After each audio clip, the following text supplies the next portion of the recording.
Episode 103, Jus. Farhat kembali ke ruang rawat Melisa dengan wajah lesu dan layu. Tapi ia tetap tersenyum walaupun hatinya terasa remuk karena keterangan dokter Bian tadi. Bian menepuk bahu Farhat dan tersenyum kepadanya untuk memberikan semangat. Kau harus positif thinking Farhat, masih ada harapan, jangan terlalu dipikirkan, batinnya sambil menatap Melisa. Ia tak bisa membayangkan bagaimana jika dalam seminggu ke depan tak ada perubahan. Melisa akan sangat sedih jika mengetahui ini. Melisa merasa ada yang aneh saat mendapati ekspresi Bian dan Farhat seperti mengkhawatirkan sesuatu. Ada apa Mas? Tanya Melisa. Tidak apa-apa sayang. Dokter cuma menyampaikan kondisi anak kita, kok wajahnya tiba-tiba murung. Mas kesal sama Pak Dokter ini karena menaikkan administrasi perawatan kamu. Padahal kemarin sama Dokter Okta nggak segitu, elak Farhat agar Melisa tak curiga, namun Melisa tetap bertanya-tanya dalam benaknya.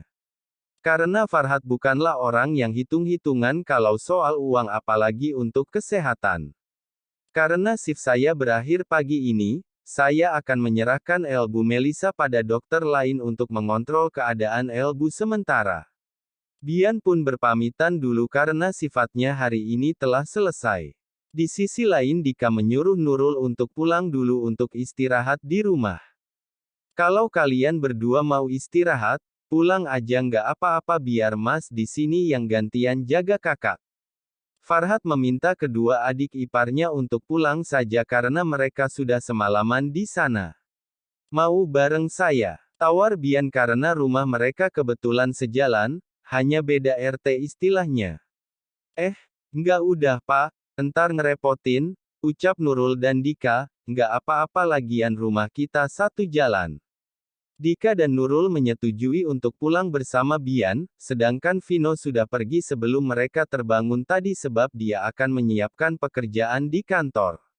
Mereka pun akhirnya pulang bertiga, di dalam perjalanan mereka mengobrol santai, obrolan mereka tampak sangat nyambung satu sama lain karena minat dan wawasan mereka terlihat sama. Namun Dika tampak lebih canggung karena ia segan terhadap Bian yang merupakan dosen di kampusnya. Farhat dan Vino pergi sebentar menemui orang yang bisa membantu menghancurkan Sean. Tampak mereka bertiga tengah mengobrol di sebuah ruang VIP di restoran ternama dan membahas tentang Sean. Sebut saja orang yang akan membantu Farhat dan Vino itu CJ, ia datang ke kesana dengan mengenakan pakaian serba hitam hingga membuat kesan misterius. Kenapa Anda cepat sekali kembali?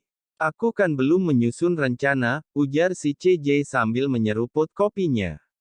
Farhat, istriku sedang dirawat, jadi aku mendadak pulang, bagaimana?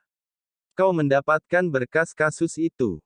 CJ, tentu saja sudah, aku sangat kasihan kepada para korbannya karena mereka tak bisa memenangkan kasus ini. Vino menerima berkas itu lalu membacanya dengan seksama. Kasus ini sudah lama ditutup. Apa kau yakin akan membuka ini kembali? Tentu saja, setidaknya kita bisa membuat Sean dihukum mati atau penjara seumur hidup. Dan kita juga bisa membantu para korban itu. Farhat sangat yakin dengan keputusannya. CJ, tapi membuka kasus ini kembali membutuhkan anggaran yang tidak sedikit Pak Farhat, Anda yakin? Tidak masalah memakai sedikit uangku. Untuk memancing ikan yang besar memang dibutuhkan umpan yang besar. Farhat tersenyum smir ke arah CJ. Malam hari tiba. Bian kembali bekerja di shiftnya, dan mendatangi Melisa. Apa ada keluhan Bu Melisa? Tidak ada Pak, hanya saja saya sering mengantuk, jawab Melisa. Apa tidak apa-apa kalau sering mengantuk seperti itu dokter? Tanya Farhat sangat khawatir. Tidak apa-apa Pak. Itu normal, jawab Bian, seorang suster masuk dan memberikan hasil pemeriksaan Melisa oleh dokter yang tadi menggantikannya. Untuk memastikan valid atau tidak, Bian pun melakukan pemeriksaan ulang melalui USG. Suster, tambahkan antibiotik di infusnya, baik Pak, lumayan ada perkembangan walaupun sedikit, tapi itu bisa menjadi harapan penuh untuk kita, ujar Bian pada Farhat. Harapan? Memangnya hampir tidak ada harapan. Celetuk Melisa yang terheran dengan penyampaian Bian. Harapan untuk segera pulih Bu, sahut Bian sedikit gugup karena keceplosan. Farhat sudah sangat senang mendengar perubahan baik yang hanya sekian persen itu.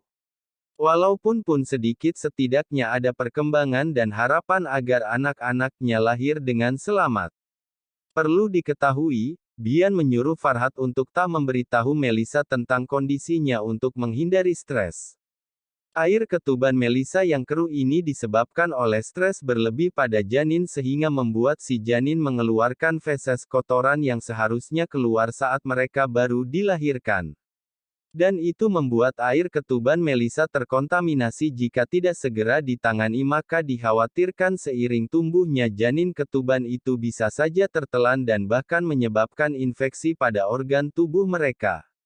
Itulah mengapa Bian berusaha menjaga emosi Melisa agar tetap stabil. Menjelang siang hari, Rianti dan Nurul datang menjenguk Melisa. Ya ampun, anak mama kok pucat banget, sudah makan nak? Rianti tampak sangat mengkhawatirkan mantu kesayangannya itu. Ia membawakan segala macam buah-buahan, roti dan juga berbagai makanan kesukaan Melisa. Ia sendiri yang memasak makanan itu dibantu oleh Nurul, karena mama datang, Farhat ke kantor sebentar ya ma, kasihan si Vino kewalahan pasti. Iya, tenang aja mama dan Nurul bakalan jagain Melisa, iya mas Farhat ke kantor aja nggak apa-apa, kasihan nanti Pak Vino garuk tembok karena kewalahan, imbuh Nurul juga. Mendengar Nurul mengkhawatirkan Vino, Farhat dan Melisa langsung saling memandang sambil tersenyum kecil. Ya sudah mas tinggal bentar ya sayang. Farhat mengecup kening istrinya lalu mencium punggung tangan Rianti kemudian segera pergi. Terlihat bodyguard yang standby di depan pintu rumah sakit memberikan hormat saat Farhat keluar dari sana. Nak, mama minta tolong belikan jus di kantin bawah mau. Mama haus banget, pinta Rianti kepada Nurul. Mau ma, jus apa? Buah naga ya, kamu mau Melisa? Pengen sih, tapi apa boleh Melisa minum es ma? Rianti langsung menanyakan pada suster, suster, apa anak saya boleh minum jus pakai es? Suster, boleh bu, asal esnya jangan banyak-banyak ya, tuh, boleh sayang, kamu mau jus apa? Memem, sirsak deh, enak kayaknya asam-asam segar, ini nak, kamu juga beli aja jananan yang kamu mau. Rianti memberikan uang 400.000 kepada Nurul, kebanyakan ma. Nggak apa-apa, siapa tahu kamu ingin beli makanan di bawah. Nurul pun menurut lalu pergi memang selama hidup dengan keluarga barunya Nurul benar-benar mabuk uang. Ditambah Rianti yang sangat tulus menyayangi mereka. Membuat Nurul dan saudaranya semakin sayang dan tak bisa lepas dari Rianti.